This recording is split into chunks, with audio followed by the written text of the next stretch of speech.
Assalamualaikum warahmatullahi wabarakatuh. Ashama arkafune gammachuu teessan qofla buune. Kabajamtoota fi jaalatamtoota hordoftoota Qaroo Tube arra seenaa ajaa'ibaa bareedduu takkaan qabadhee isin dhufe. Seenaan tunis akkana. Abbaa fi ilma tokkotu jira. Abbaa fi ilmi harree qabanii gabaa wajjin deeman. Gabaa yeroo wajjin deemanitti abbaa fi mucaan ummanni hawaasaa laalee warri gabaa magaalaa keessa jiru laalee isaa karaa harree oofan kana laalee maali jarri gowwaan akkanaadhaa harree biraa lafa deemuu jaaniin. Hay abbaanis kana dhagee yaa ilma kiyya harree osoo qabaniit miilaan lafa deeman nuun jechuu jiranii mee ati horiiti ati yaabbadhuuti na dura deemii ansiinin harkisaati ati yaabbadhuuti ansiinin harkisaa jeen. Haya tole jee ilmi kunis harricha yaabbatee abbaan harkiseenii imala itti fufan. Gaafa kana deebi'anii ammaas namni arkee maali ilmoon akkanaadhaa abaaramtuun abbaan lafa deemu ilmoon harree gubbaa yaabbattee abbaa miilaan lafa ooftu ilmoon abaaramtuun akkanaa maali janiin. Mucaanis tana dhagee abbii ati yoo yaabbattee irra wayyaadha namni akkanaan jeejee harreerraa bu'ee abbaa yaabbachiisee harkisee dura deemuu eegale. Ammas laalee namoonni tokko laalanii ammas maali abbaan akkanaadhaa maali abbaan akkanaadhaa haa abaaramaan ifi yaabbatee ilma isaadhaa miilaan lafa oofuu gara gabaa jaaniin. Abbaanis kana dhagee yaa ilma kiyya furmaanni akkasii mitiite hoottu nuti lachuutu harree tana ni yaabbannaa je'een. Hayyee tole jedhanii lachuu yaabbatanii imala itti fufan.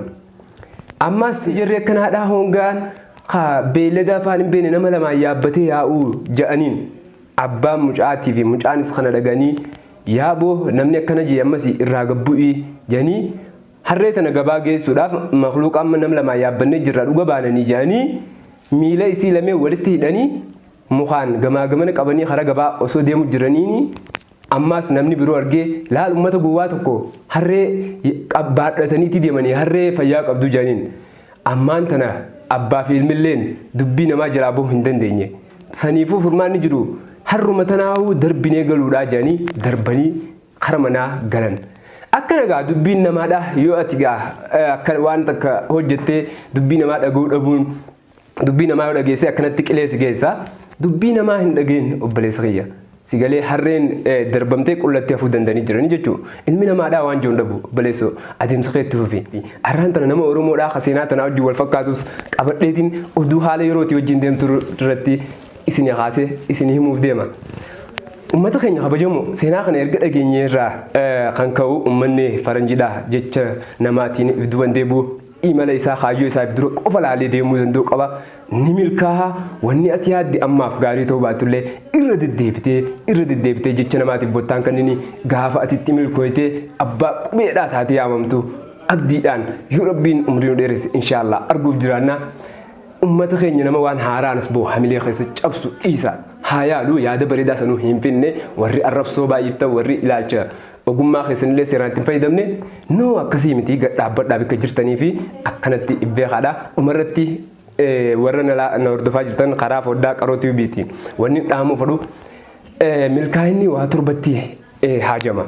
Waa torban kunis bakka jiran beekuu fi iddoo jiran beekuu fi humna ofii beekuudha. Humna ofii beekuu fi iddoo jiran beekuu kana keessatti imala hanga imala deeman beekuu fi sinqii qopheeffachuu fi obsa qabaachuudha.